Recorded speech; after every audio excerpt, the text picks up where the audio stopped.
Good morning, everyone. This is Kelly with I Own Me times 3. And I'm out here this morning, or this afternoon rather, just looking at the lake, seeing how much it has dried up. I'll turn this around so you can see the effects of the hot summer days.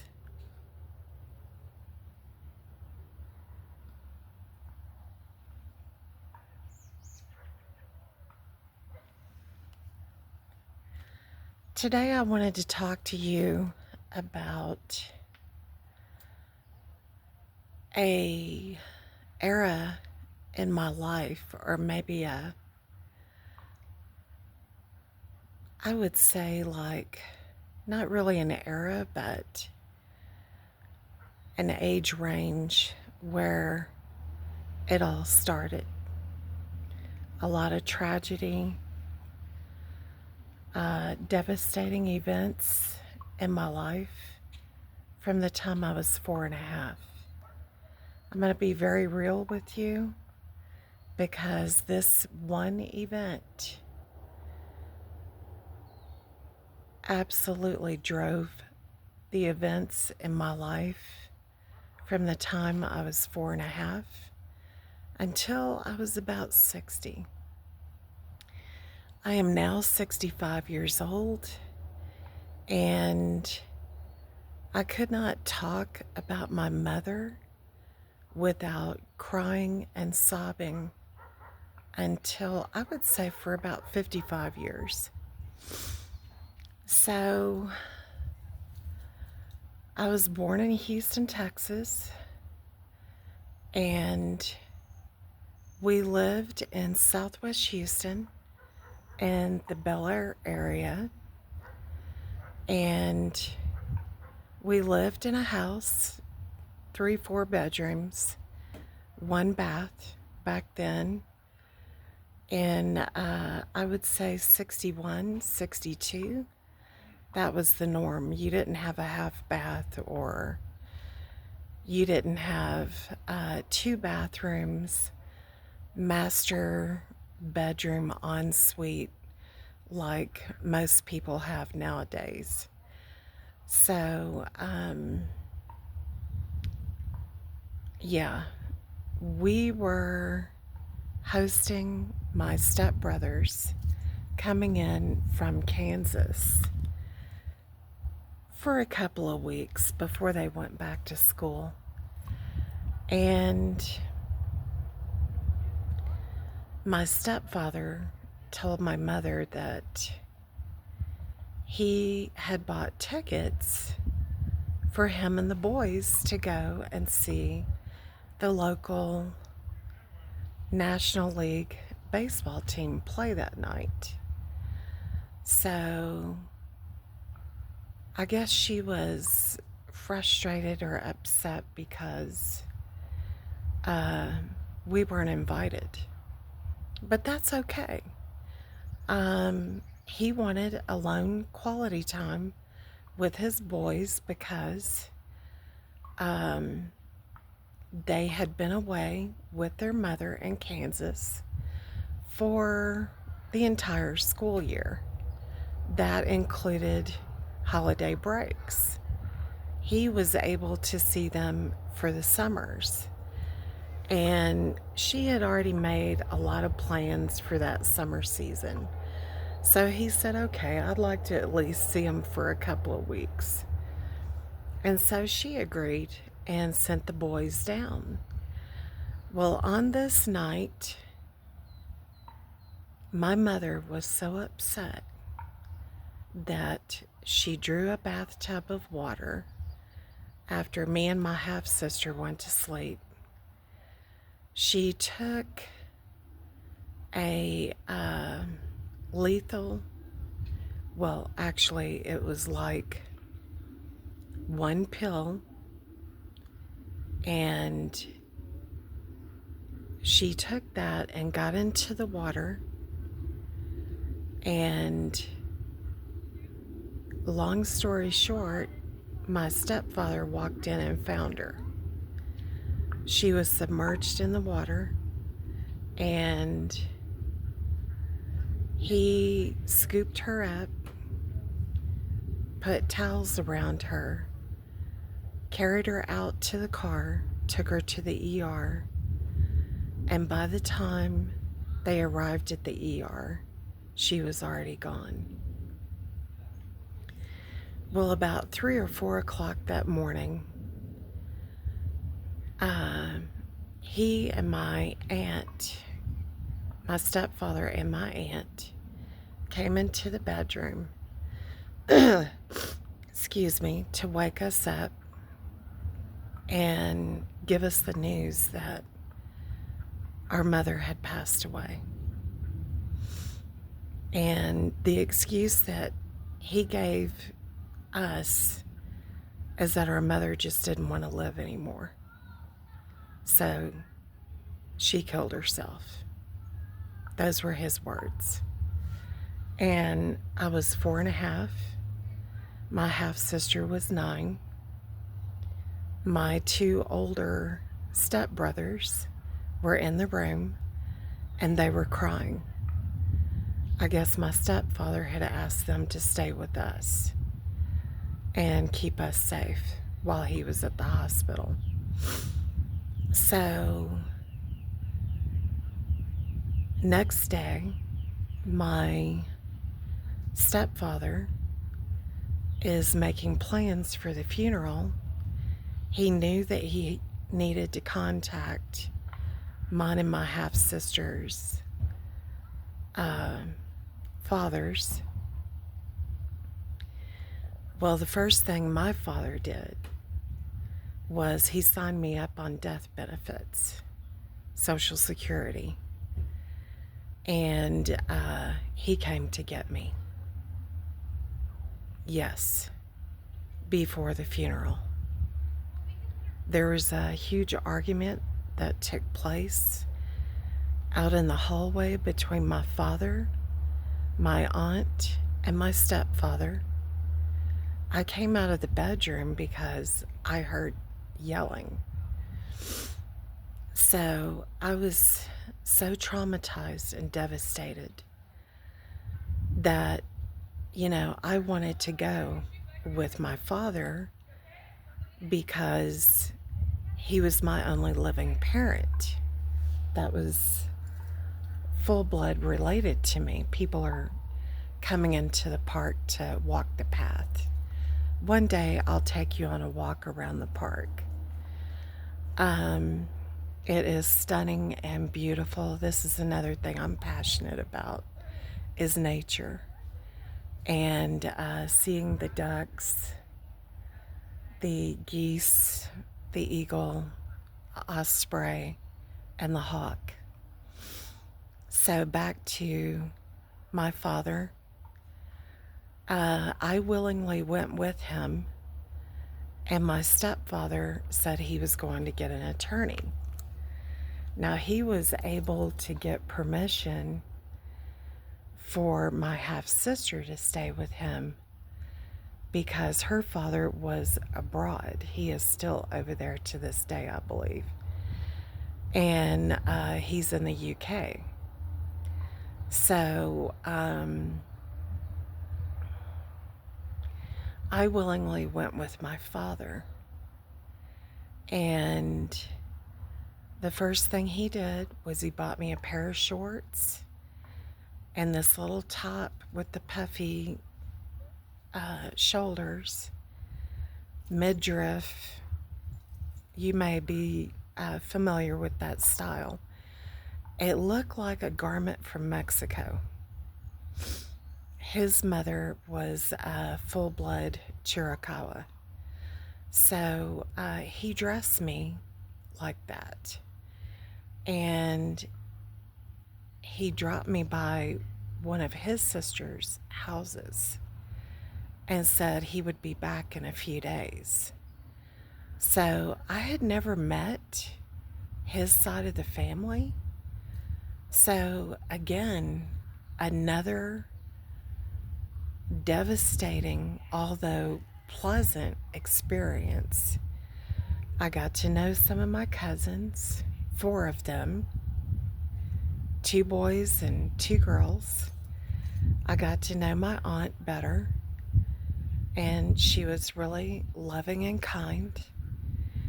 And I accepted that I would be staying with them for a few days. And then off to Beaumont we went, from Houston to a little town outside of Beaumont and then over to Beaumont to see my grandmother. Well, in these travels, it took us about, I would say, about a year for him to introduce me to all of his family members. And there was one night he had rented a garage apartment, and we were sleeping in the same bed. He turned and looked at me in the eyes and said, "You are the reason your mother killed herself, and I will never forgive you." I began to cry, as you can well imagine. And I said, "No, it wasn't my fault." And he said, "Yes, it was. Yes, it is. And I will never forgive you." He said it again. So, this one event in my life absolutely drove me to silence. I didn't want to talk to anyone. I didn't want to visit any more people. I felt powerless as a child. Like I was alone. I didn't know any better. There was no one around to help me through this experience. He had me isolated in this experience. And that how that affected me later in life, I will get more into that in other videos, because essentially the next group of years would be, I would say, 5.5, 6 to 10 or 11. And how these events in the schools took place was all because, guess what? I didn't feel worthy. I didn't feel lovable. I wanted to die myself because I thought I had killed my mother. So, it took many investments and workshops. I did energy workshops. A friend of mine who worked for the government, I think that was the one that did it for me.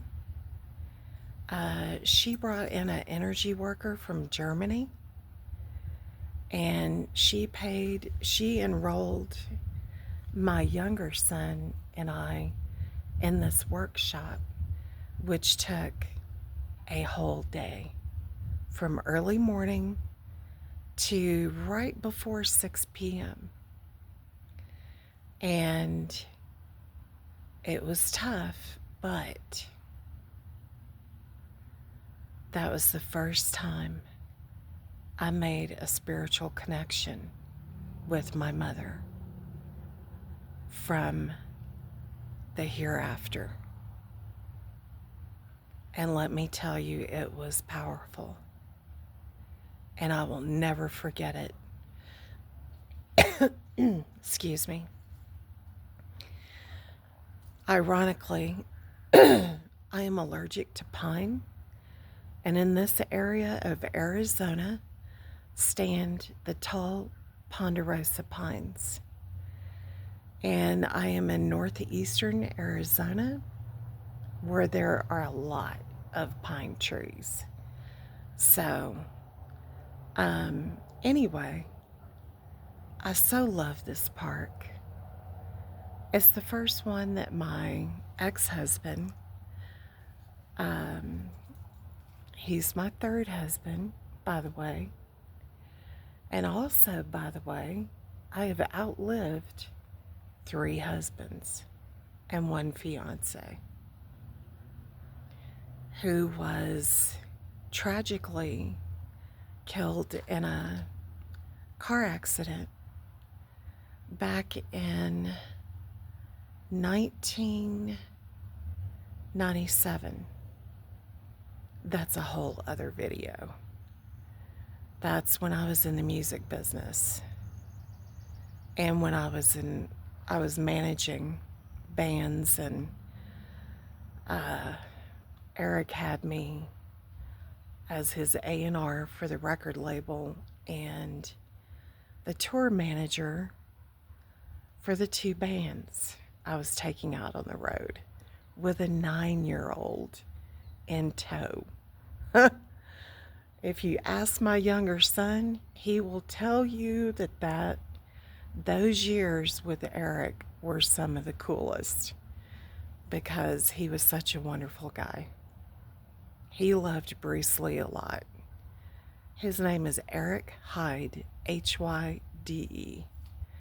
So anyway, I'll talk about him in another video, as we are going to, this is a channel that is going to expressly, excuse the fly, sorry, which is expressly focused on life matters. So if you got something out of this video, please like and subscribe. I'm interested to learn how many of you have experienced suicide, a family member, a friend, a mentor. That's yet another video. My mentor in the Apache way, he committed suicide. So, there have been 3 experiences in my life with suicide.